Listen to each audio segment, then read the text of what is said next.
Hi my lovelies. So as you can probably tell, this really isn't usually the stuff that I bring to you, but I've been wanting to dip my toe in this genre for a while because I've had quite a few scary experiences over my lifetime, and I think this one was the start of it all. As a young lady, I think it opened my mind quite considerably to just how thin the veil between the paranormal world and the living really is. So if you will allow me to tell you the story about the night I spent at the Canadian Red Cross Hospital in Taplow. So when this happened, I was roughly in my early 20s. I'd been home from work for about an hour and I'd just had my tea, and a few of my brother's friends came around, and as they always do, they sat in the front room and they began to shoot the breeze. I have no idea how the Canadian Red Cross came up in conversation, but I overheard them and I was intrigued, as a lot of people were in our town, because there were stories abound about it. It was abandoned for about 20 years at that point and nobody even knew why. There was rumours that there was asbestos poisoning and all sorts going on, but people had many ghost stories in there too. Even though it was intriguing, it was kind of sad that a place like that had been left to ruin, because it had been around since before the 40s, and like myself, many of the town had been born there. So you can imagine a lot of deaths happened there too. So it was highly expected that there may have been a little bit of energy left over, and that also intrigued me too. So obviously, after a little bit of egging on, we just decided to go for it and ended up bundling into 2 cars and heading out just before 11 o'clock. Not at all suspicious, of course. 2 sets of headlights winding down country roads in the blanket of night, stopping in a lay-by. And of course, forgetting that there were security guards roaming around all night, you know. That'd come back to bite us in the butt eventually later on that night. So I'm not trying to throw shade at the idea of their security, because if we were able to find a piece of compromised barbed wire that had already been cut in the dark without a flashlight, there is something seriously wrong there. But anyway, I digress. So now we were navigating down this dirt mound, and we had to be quite cautious because there was a lot of rubbish that people had obviously been throwing just over the fence. Following that gravel road once we got to the bottom of that mound was kind of scary in a way, because it was so loud that I actually thought somebody was going to find us and we was going to get caught. I couldn't get over how dark it was. Now, it wasn't what they would say pitch black, and I could just about see my hand in front of my face and the outlines of everybody. I mean, I was honing in on their voices because they were talking so loudly. It wasn't like they were whispering either, and I actually thought we were still going to get caught before we even made it to the front door. Now, at this point, I noticed that my body was starting to tingle all over. I thought it might have been the cold at first, but then it wasn't that cold of a night. It was quite mild. But then I deduced that it was probably from fear of getting caught. But as I turned that corner, I literally gasped so loudly that I had to stop and catch my breath, because it was like something was literally slamming into me. The weird thing was, though, nobody else in our group seemed to notice. I just think they were preoccupied elsewhere and they didn't hear me. I took a second and a breath just to catch my bearings while everybody else was mulling around doing their own thing. So, waiting for everyone else, I just seemed to notice that this building, it was large and imposing, but it just seemed to glow in the darkness of the night. Now, of course, it's a white building, so it was obviously going to stand out against the pitch black of night. But I remember looking up at this imposing building and remember seeing pictures of the crest that was on the front, now just torn away with a gigantic hole in the middle. And I thought to myself, how sad this place that used to be so pretty and so beautiful and used to serve so many people has now fell to ruin. And how sad that it had just been forgotten over time and left to ruin this way. So finally, everybody had mustered up their courage for us to actually go inside the building, and we finally started venturing down them corridors. In all honesty, I couldn't tell you how long we were walking down these corridors. I think the goal had become to find an open door just to explore inside, but time didn't stand still. It just became irrelevant. And the old saying is so true at this point. It was like the silence was deafening, and it was also eerie, but eerie in a sad way. And I know I keep circling back to that word, but it was sad because somebody had been forgotten and something needed to be remembered.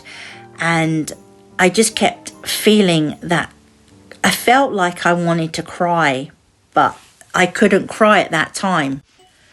That corridor that we were now in just felt heavy.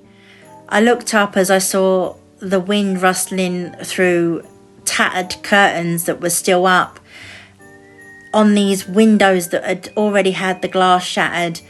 And I don't know, it was just this really, really harsh feeling of just, I've been forgotten. Somebody needs to remember me. Mum suddenly asked me if I was alright, and I'm grateful for that because I was very up in my feelings at that precise moment in time, and I was feeling very, very sad. But when I said to her that I am okay, I did mean it. I just felt very sad in general for the place itself, and she agreed because she's always been very intuitive, but she'd been very stoic this whole entire trip. So I think she understood that something wasn't quite right about the place itself. And also I think nostalgia for her, because 3 out of 4 of her children were actually born in this hospital.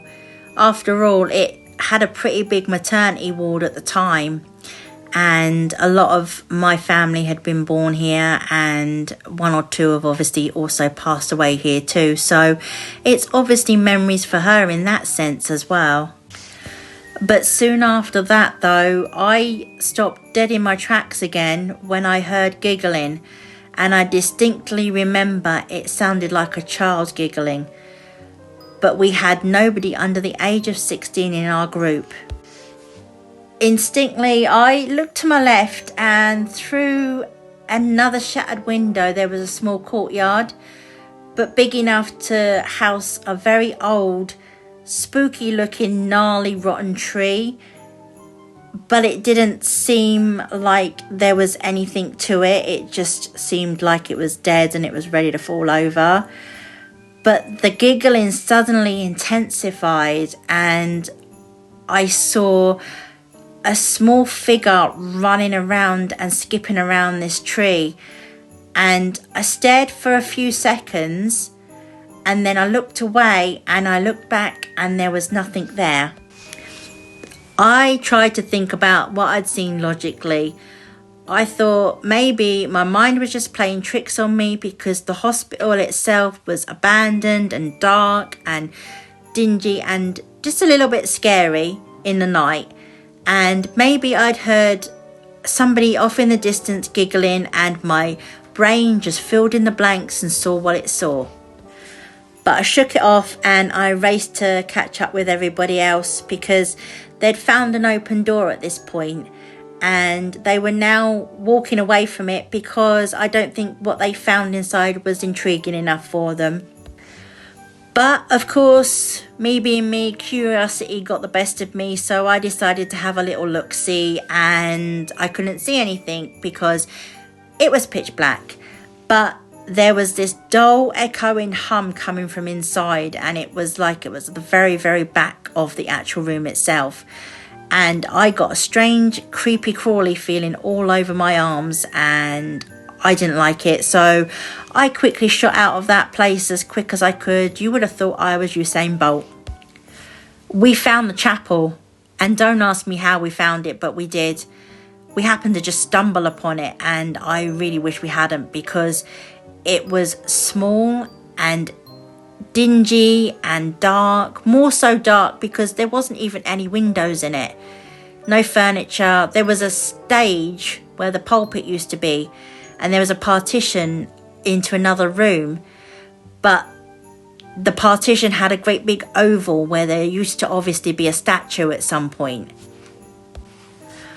My little brother, the terror that he always has been, decided that he was getting a little bit bored, so he was gonna have his own fun. He decided he was going to try the door to the room at the back, which I later found out was the priest's or the reverend's chambers, but obviously it was locked. So he then proceeded to make funny faces in the partition, but no one else could see him but me. And I was rolling my eyes at him and shaking my head, and before I knew it, I saw a figure towering behind him. Now, my brother at the time, at the age of 17, was already 6 foot. This towered a couple of inches over him. My brother suddenly yells at the top of his lungs and runs away. Something touched me, he said, and he was so panicky. He said, something touched me in the side and I felt cold on the back of my neck. I actually didn't tell him what I'd seen. I wasn't being mean or anything, but the less he knew, the better. But hey, that's what you get for being disrespectful in the house of God, regardless of whether it's abandoned or not. We followed his leaders. We hastily left that room and ventured further down several more corridors. We walked through these 2 large open doors that had 2 cubicles each side of them, and right ahead of us was just nothingness. As I've got to the end of these 2 cubicles, I've looked to my left. It's always the left side, I have no idea why, and I saw an outline of somebody with their arms up to their chest. The floral smell just hit me all of a sudden. It was flowers. I knew it was flowers. I don't know where it was coming from, but again I felt this sadness, but I couldn't do anything. I felt helpless. Their whole body seemed to just pivot and move as I moved, like they were following my gaze. And as I've caught up with everyone else who was already in the nothingness that was now another room, I turned and they were completely gone. They'd vanished completely. Now, I'm still trying to rationalise everything I've been seeing or feeling that night. But the next thing that came, I cannot, for the life of me, I cannot explain it. This room, this nothingness that those 4 cubicles have opened out to, 2 on each side, is an actual ward. The first ward and the only ward we will see of that night. So bearing in mind that it was still dark outside, the second I walked past those cubicles and into that nothingness, that darkness, it was like the sun had come out momentarily for just us. The small windows in that room just felt like they were shining. It was like it illuminated the whole entire room, and you could see everything. You could see that there were murals on the walls. You could see there was still a few rusty beds just up against walls, and the floor was cracked. You could see the floor had been cracked to pieces, like somebody had taken a hammer, but it was still just bright in there.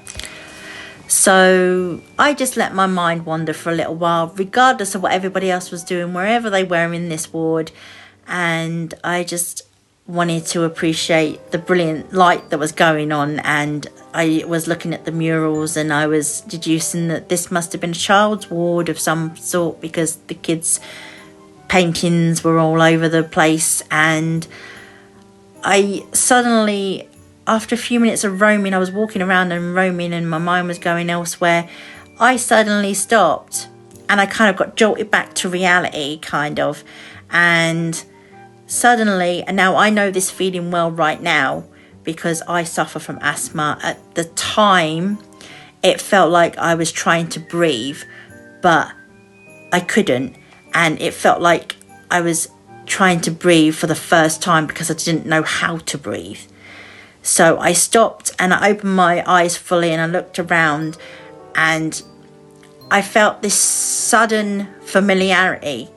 So I looked down and I looked back up, and I overheard my mum say, "This is the maternity ward." I've gone, "Yeah, I was born here." She goes, "Yeah, I've just said it's the maternity ward." And I've said really, really assertively, "No, Mum, I was born here on this spot right here." And I think for the first time the whole entire night, everyone just went silent. It felt like forever before anyone spoke up. And of course it was my mum. And she nodded with a smile, just matter-of-factly, and said, "Yes, Lovey, you were born here." Now, Lovey is what my nan has called us all for years, and my mum's adopted it, and so have I. So I took that as an endearing confirmation that I was right. That was freaky, but it was very touching and very sentimental. Even if everybody else just fell silent for the weirdness that it was, I think Mum and I knew that regardless, we've always had a very deep, meaningful bond. And even though I look back at that now and it does scare me slightly, it'll always be something that I know will stay with me for the rest of my life. So, needless to say, after all that freakiness and all the things I cannot explain, I was ready to go home because I was done for the evening. We could not find our way out of these corridors though. It was just an endless maze of darkness and nothingness. But we managed to find a way out, and strangely enough, we ended up back at the start. But I stood out in that darkness with the fresh air on my face, and I was just relieved. But a couple of the boys wanted to go and explore a big red brick building that was just across the way from the entrance, which was originally the nurses' quarters, I was told. But their enthusiasm was suddenly thwarted when they come running back to say that they'd seen flashlights. So that was the end of that one.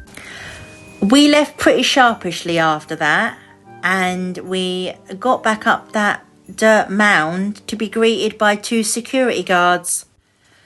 Honestly, it wasn't that bad. We just had to have our names taken down, and people used to say that you would get a knock from the police and you would be arrested because you were trespassing, but nothing of the sort ever happened to us. So I'm going to leave you with the funny ending to this, or the funny ending that I think it is anyway. First of all, nothing bad happened to anyone. We weren't arrested. Nobody come knocking at the door. But I knew one of the security guards from school back in the day. And while we were there having our names taken down, he was just joking around with us all. And he wasn't making a big thing about it. He was making light of the situation.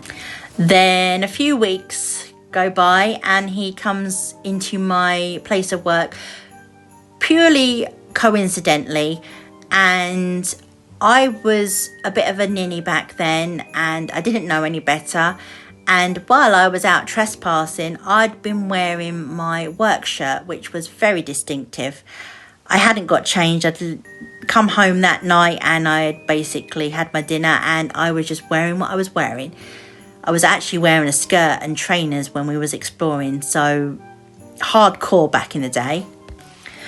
He proceeds in front of 3 or 4 of my work colleagues to ask if I had broken into any other places recently and whether I have been up to any more mischief. And I promised him I hadn't, but I had to explain that quite wholeheartedly to my colleagues about the situation. But as luck would have it, a lot of them had obviously done it as like a rite of passage thing. So it was quite a funny moment, really. But I couldn't live that down for many more weeks with my work colleagues. Hi everyone. I just wanted to say thank you for sticking around as long as you have, and thank you for sticking to the end if you did. I know this isn't my usual thing, but I thoroughly enjoyed making it, and I really hope you enjoyed listening. There are a few more stories on the horizon ready to be done, and I really hope you come back for them. But wherever you are, whatever you're doing, I really hope you have a fabulous one, and I hope to see you again soon.